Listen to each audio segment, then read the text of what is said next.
Bonjour à tous, nous voici donc de retour avec notre magnifique Rowena. Alors cette fois-ci nous sommes sur l'étape 2 du visage.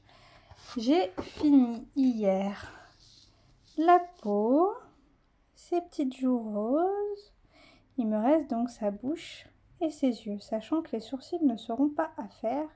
Là nous avons le dessin de sa mèche de cheveux, là aussi, et son magnifique collier qui sera là. Alors ça donne ça quand la peau est finie.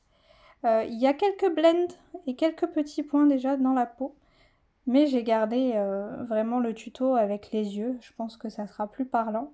Je vous montrerai également sur mon petit coupon d'Aïda comment les faire et comment faire les blends aussi, parce que du coup il y en a en film métallique. Comme d'habitude, j'ai mon petit diagramme à côté. Je vais aussi vous montrer les contours des yeux. Quand j'aurai fini les yeux, je vous referai une autre partie. Je vais essayer de le faire en plusieurs fois. Comme ça, vous verrez un petit peu mes avancées en même temps. Là, je vais déjà vous montrer comment je vais faire les yeux, comment j'utilise le fil métallique. Et à la fin, je vous montrerai pour les points arrière, pour les yeux, comment je fais. Et également comment on fait un blend pour la bouche par exemple. C'est du blend avec du fil métallique. Je vais donc commencer par le blanc. J'ai déjà fait mes demi-croix et un petit point ici. Parce que là, il y a pas mal de croix en blanc. Mais il y a également des petits points. Alors là, au-dessus de celui-là, il y a un petit point qui fait une ligne en fait. Donc au lieu de sauter deux trous, je n'en saute pas. Donc là, vous voyez mon trou. Hop, je prends celui qui est juste au-dessus. Alors quand c'est des petits points, je sais pas si vous voyez bien, quand je fais des petits points, je les fais entiers directement pour pas me tromper après. Voilà. Donc là, j'ai pas un point entier, ça fait la moitié d'un point. Vous voyez, au lieu de faire une croix entière, il y a la moitié.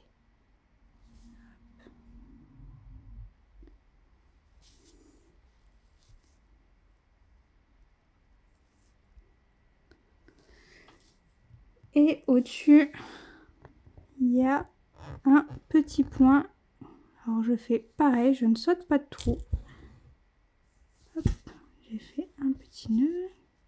Donc là, pour faire un tout petit point, donc là c'est un quart de point, je fais ma diagonale.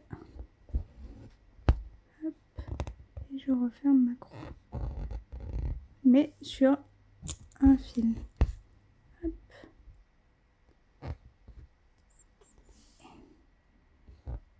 Voilà.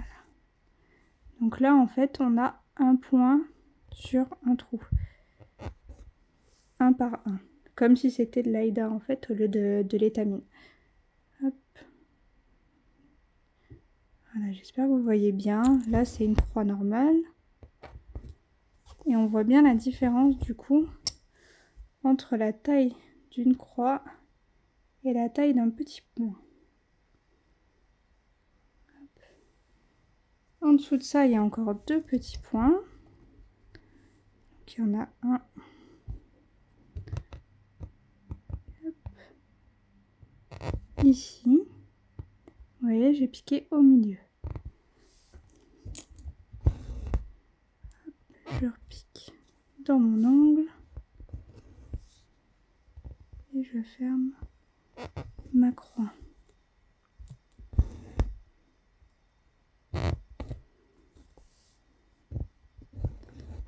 Hop.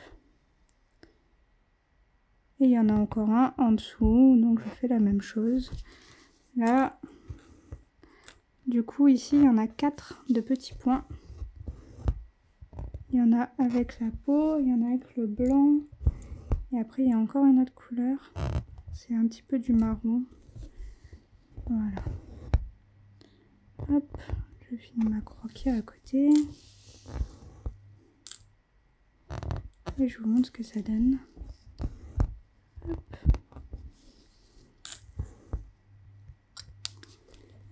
Voilà. Je vais faire un beau zoom, s'il veut bien. Voilà, je pense que vous voyez quand même assez bien. Aussi des petits points ici. Voilà. C'est pas très compliqué.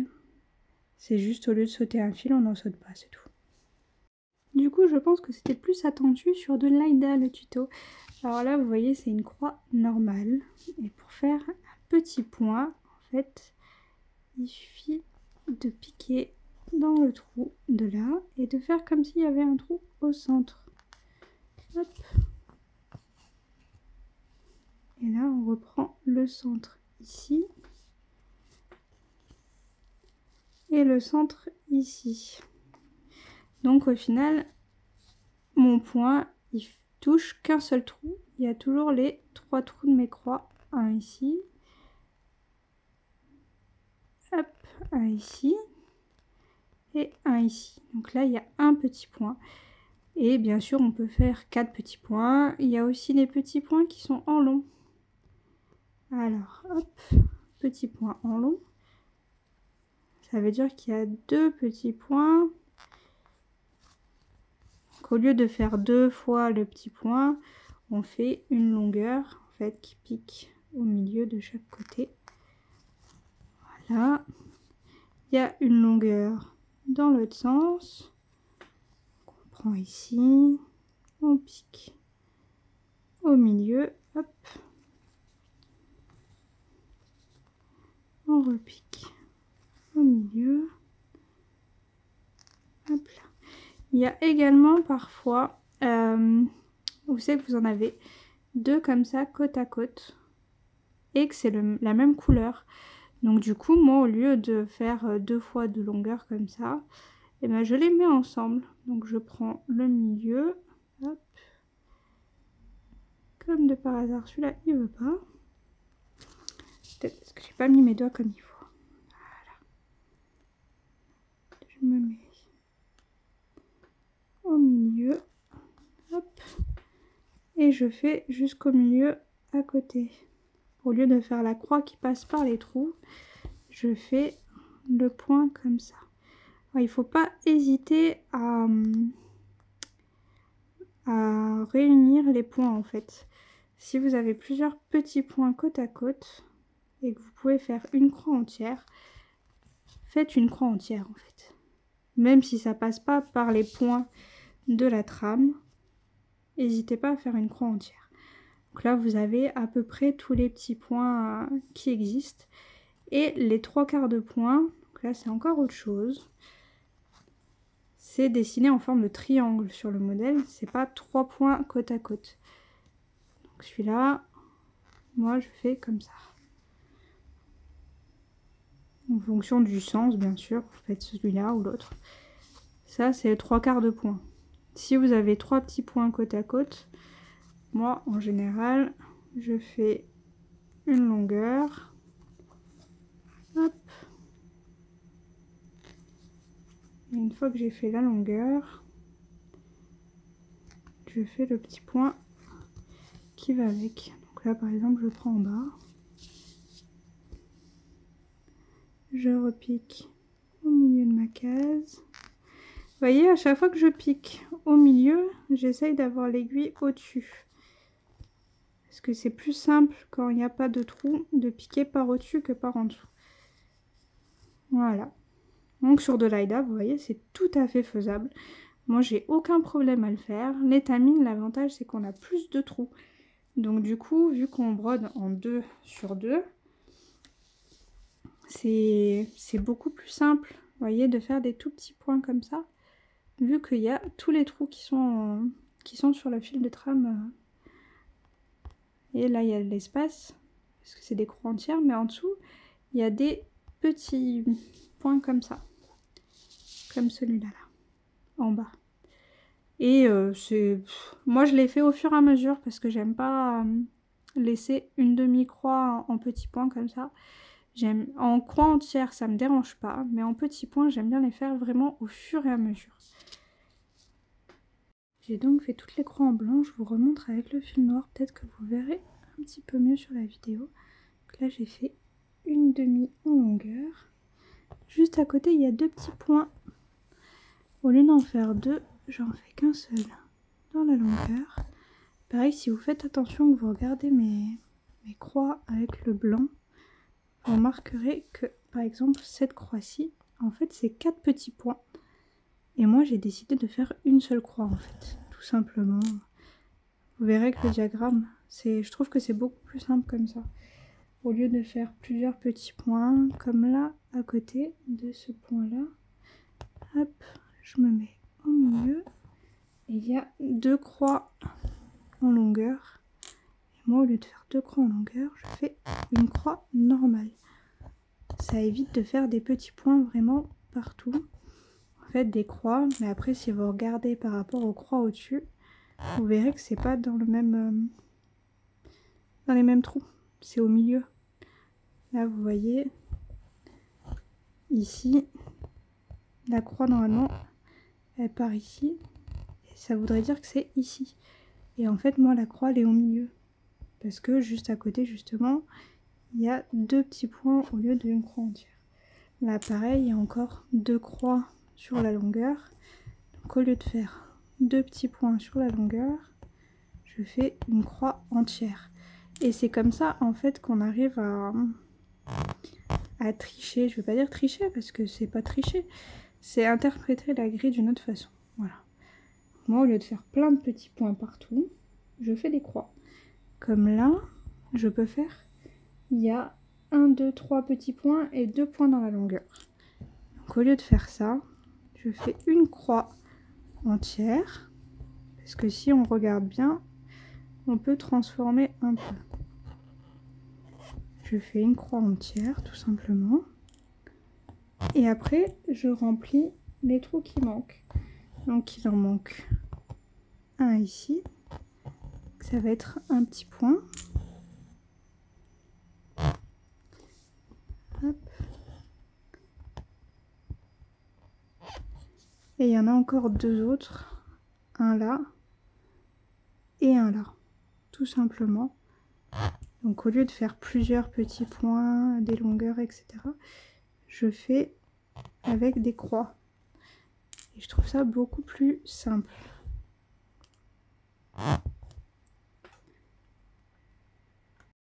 Du coup, voilà, ça donne ça en trichant un petit peu. En interprétant la grille différemment, ça évite de faire des petits points partout. Vous pouvez largement faire des croix et combler après avec des petits points. Le principal, c'est de faire la zone exactement définie, quoi. Et là, vous voyez, il n'y a presque pas de petits points. J'ai fait beaucoup de croix et c'est tout aussi joli. Pareil pour l'autre œil. Là, j'ai triché. J'ai fait 2 croix au lieu de 2 points dans la longueur et une croix au milieu. Donc ça revient exactement au même, hein, mais moi j'ai fait différemment du coup. Du coup, pour la bouche, on aura besoin de ces 2 fils. Alors il faut les faire en 2 brins parce qu'il y aura un blend avec ces 2-là. Je conseille donc de faire d'abord les 2 couleurs seules et de laisser le blend pour la fin. En déroulant mon fil, il y a les 2 morceaux, donc il y a la fin de la bobine et il y a l'autre, c'est le début qui se déroule. Vous prenez votre fil, vous coupez sur une trentaine de centimètres. Il ne faut pas prendre une aiguille trop grande parce que sinon le fil il s'abîme en fait. Moi je prends 15, 20, 30 cm mais pas plus. Sinon le fil il s'abîme vraiment à la fin. Du coup quand j'ai pris mon fil comme ça, je vais le doubler en fait. Donc, je le passe dans mon aiguille.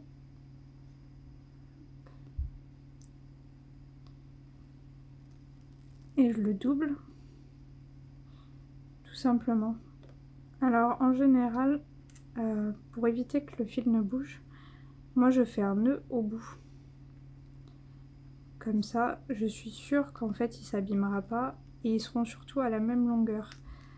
Souvent en fait, les fils comme ça, ils ont du mal à être tendus. Donc là en fait, vu qu'il y en a toujours un qui est plus tendu que l'autre, en faisant le nœud, ça me permet de tirer en fait sur mon fil et d'avoir vraiment la même longueur. Et ça évite d'abîmer le fil des 2 côtés. Comme ça, en fait, il n'y a pas le bout de l'autre côté qui s'abîme. En faisant cette méthode-là, j'ai remarqué que le fil s'abîmait beaucoup moins. et on peut prendre des aiguillets beaucoup plus longues. Vous voyez, j'ai quand même pris une aiguille qui est quand même assez longue. Ça me permettra de faire facilement toute la bouche avec. J'ai oublié de vous dire, quand je fais un fil métallique en 2 brins, je fais souvent croix par croix, justement pour bien tendre les fils. Et je surveille souvent le dos de mon encours pour vérifier qu'il n'y a pas le fil qui n'est pas assez bien tiré d'un côté ou de l'autre. Comme ça permet de faire des croix régulières. Là, on peut voir que j'arrive sur le dernier bout de croix. Il me reste quand même pas mal de fils. Et le fil n'est absolument pas abîmé avec cette façon-là. Je trouve ça vachement plus chouette. Une fois que je l'ai attaché et coupé, du coup, je me retrouve avec une longueur que je pourrais utiliser par exemple pour le blend. Ça évite d'avoir deux petits bouts de fil qui me restent, ça me fait carrément une longueur. Et le fil est nickel, il n'est pas abîmé, pourtant j'ai fait toute cette partie-là. Bon, vu que j'ai eu la bonne idée de ne pas regarder le symbole, j'ai fait une bêtise. Donc j'ai tout enlevé le fil que j'avais mis et j'ai recommencé. Donc là, au cas où, je vous redis, je fais bien croix par croix. Je trouve que le fil est mieux tendu et ça évite de faire des nœuds. Parce qu'il n'est pas tout à fait... il est encore un peu enroulé, on va dire. Ça évite en fait de faire des nœuds derrière. Il faut bien regarder souvent votre dos pour voir s'il n'y a pas des nœuds qui se font et bien tirer les 2 brins du fil. Parce que sinon, il y en a toujours un qui est plus tendu que l'autre. Voilà, du coup, je suis arrivée à la fin des croix et vous voyez que mon fil n'est absolument pas abîmé. Et les croix sont quand même assez jolies, je trouve. J'ai fait les petits points en fil métallique. Les petits points avec le fil métallique, c'est vrai que c'est un petit peu compliqué parce qu'il faut vraiment tirer pour faire passer le fil. Parce qu'il est vraiment épais comparé à du DMC, c'est beaucoup plus facile avec du DMC qu'avec du fil métallique. Mais ça marche, ça passe hein, quand même. Donc voilà, là j'ai fini une couleur. Donc voilà, j'ai fini les croix avec la 2e couleur. Et vous voyez, pareil, le fil est nickel. Du coup, maintenant c'est parti pour finir avec le blend. Pour le blend, j'ai préparé mon aiguillet, mais en fait c'est tout simple. Il suffit de prendre un fil de chaque et de faire le nœud au bout, pareil. Même principe que pour les autres, sauf que là du coup, j'aurai l'autre côté de libre. Et c'est ce côté-là en fait qui va s'abîmer à force de passer, de passer et de repasser. C'est cette partie-là qui finit par s'abîmer tout simplement. Vous voyez en prenant les chutes de mes aiguillets en fait, le fil s'est vraiment abîmé au bout. Après bon là c'est pas une catastrophe hein, mais vous voyez qu'il s'effiloche en fait tout simplement. Et pourtant l'aiguille était toute petite vu que c'était les restes de fil. Et en plus j'ai mal coupé, du coup il y a un fil qui est plus long que l'autre. Donc là je vais pas pouvoir finir toute la bouche avec ça, il va falloir que je reprenne un bout. Là je repasse dans l'aiguille et je l'enlève parce que en fait quand il commence à s'effilocher comme ça, je trouve que le rendu est beaucoup plus moche. Donc c'est l'inconvénient de ces fils, c'est qu'au bout d'un moment, ils s'abîment comme ça. D'où l'avantage d'utiliser qu'un fil avec un nœud, il s'abîme pas du tout. Alors ça y est, je vous retrouve après avoir fini les croix. Alors je les ai finies dans la journée, mais j'ai pas pu tourner la suite de la vidéo parce que je voulais vous montrer pour les contours des yeux. Je sais qu'il y a beaucoup de monde qui ont du mal. Alors je vais vous expliquer ma technique. D'abord je vais faire le trait au-dessus de la paupière. Je vais faire le tour de l'iris, de l'œil là. Et le petit coin, il y a un petit trait là à l'intérieur. Ensuite, je ferai le fil en un brin qui est là. Et après seulement, je ferai le tour en 2 brins, sachant qu'il y a 2 couleurs pour les 2 brins pour faire les cils. Donc en tout, il y a 1, 2, 3, 4, 5, 6 couleurs. 6 couleurs juste pour faire le contour de l'œil. Alors ça fait beaucoup, mais au final, c'est ça qui rend le dégradé aussi beau. Alors pour passer une aiguille au milieu de fil métallique, je conseille fortement une aiguille très pointue. Parce que sinon, vous allez vraiment galérer. Donc moi, j'ai pris une aiguille comme ça, qui pique bien au bout. Et c'est beaucoup plus simple pour piquer à l'intérieur des croix en fil métallique. Surtout que c'est en 2 brins, donc ça peut être parfois compliqué de passer au milieu. Alors n'hésitez pas à prendre une autre aiguille pour faire les contours. Si vous pouvez également toujours penser à piquer au-dessus. Si vous pouvez toujours penser à piquer au-dessus quand c'est au centre d'une croix, ça sera beaucoup plus facile pour vous de piquer. Voilà, déjà un premier fil de fait assez facilement. Donc faire bien attention quand même quand vous piquez dans vos croix métalliques, sinon le reste c'est assez simple. Si vous avez un peu de mal pour vous repérer pour faire le tour de l'œil, n'hésitez pas à vous référer aux croix que vous avez fait à l'intérieur ou à l'extérieur autour pour bien voir où c'est que vous en êtes au niveau du quadrillage. Parce que moi j'ai triché au niveau des petits points, mais je me repère avec les croix ici qui sont bien dans les cases en fait. Et comme ça j'arrive à faire un tour assez beau. Donc voilà ce que ça donne quand on a tout fait en un brin. Donc, il y a le petit trait là, là, la paupière et l'iris des deux autres côtés. Ensuite, ça va être en deux brins et il y a deux couleurs. Alors je conseille fortement de faire tous les cils et ensuite de faire le trait qui va autour. Alors pourquoi je dis ça? Pour la simple et bonne raison que ça va être compliqué de se repérer au fur et à mesure.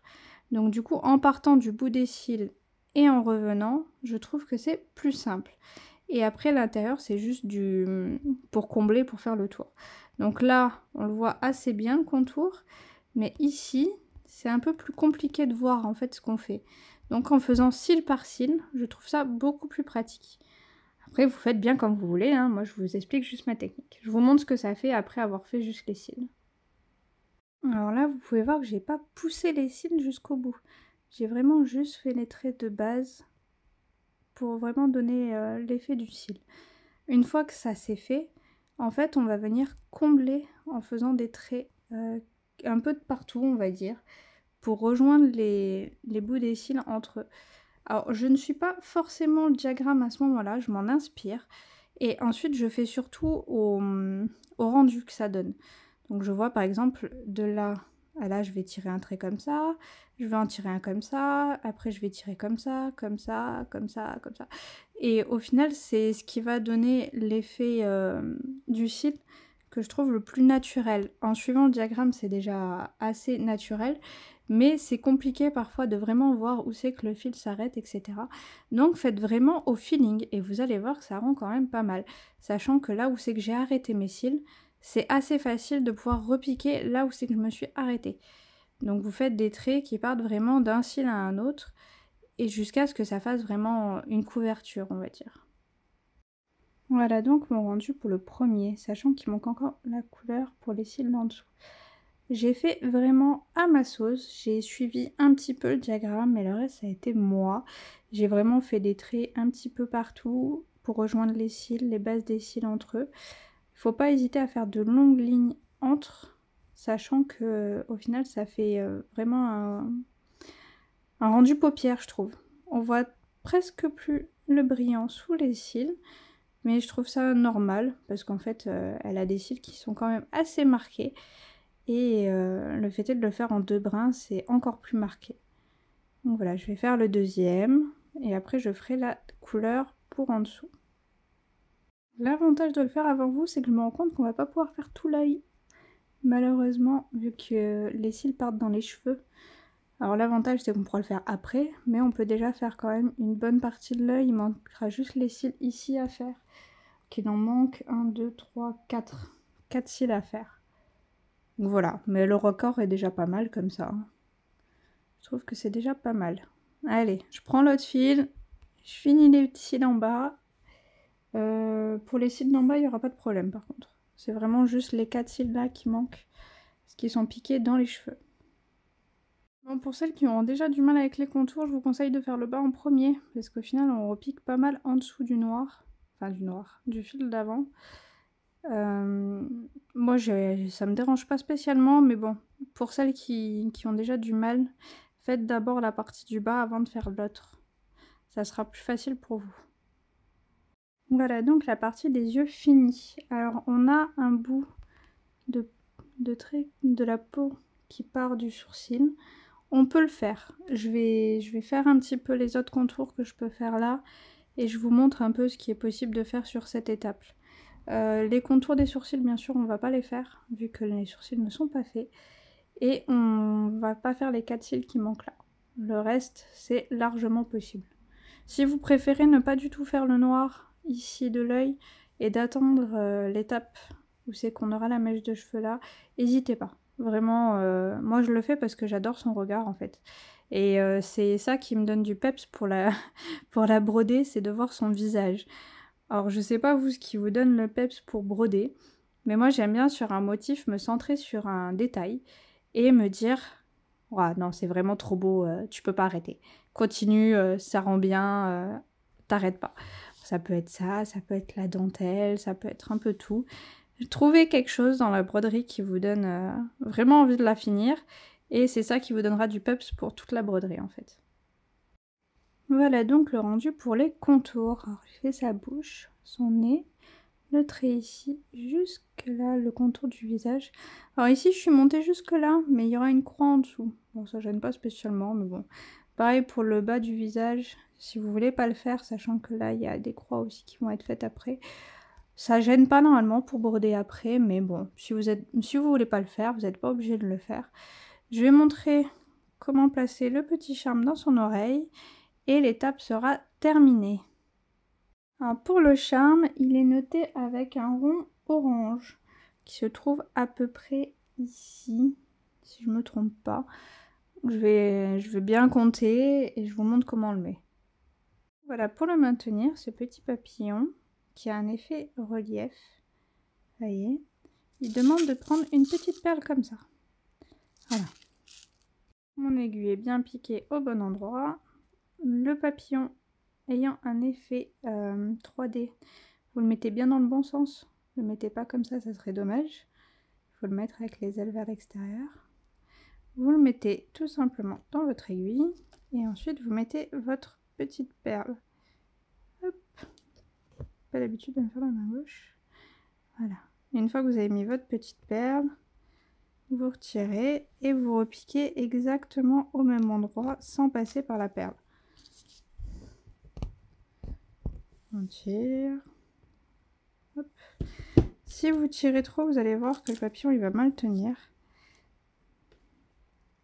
Moi, pour être sûre en fait, soit je pense que je vais pas faire comme ça. Attendez. Allez, technique numéro 2. Je vais le passer uniquement dans le papillon. Hop. Pour que le papillon il tienne en fait à l'endroit où c'est que je veux. Hop. Je repasse là-bas. Et ensuite, vu qu'il y a quand même un gros trou au papillon, je pense que je vais faire comme ça. Je vais me mettre comme pour faire un petit point. Je vais mettre ma perle. Hop. Et je vais faire ma croix avec ma perle. Comme ça, elle va vraiment venir cacher le trou du papillon. Je repasse dans l'autre sens.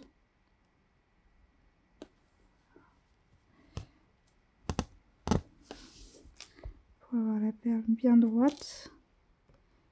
Hop. Et je repique de l'autre côté. À peu près. Hein. Hop là. Comme ça, la perle vient vraiment englober le trou du papillon. Alors, je sais pas ce que vous en pensez de cette technique-là. C'est pas celle qui est demandée. Moi, je trouve que c'est peut-être mieux comme ça. En serrant bien, je pense que ça peut être plus sympa. Voilà. Vous me direz ce que vous avez préféré. Je pense que je vais même refaire un tour après comme ça, ici. Là, vraiment en dessous du papillon pour pas qu'il se balade de droite à gauche. Mais vu que là, je vais pas le laisser, je vais pas le faire maintenant. Mais voilà, je pense que ça peut être pas mal comme ça et ça évitera au papillon vraiment de gigoter. Si vous aimez bien l'effet qui gigote, vous faites pas comme ça. De toute manière, c'est pas préconisé de faire comme ça, c'est moi qui vous dis de faire ça et vous choisissez la méthode que vous préférez. Que la perle cache beaucoup mieux le trou de cette façon.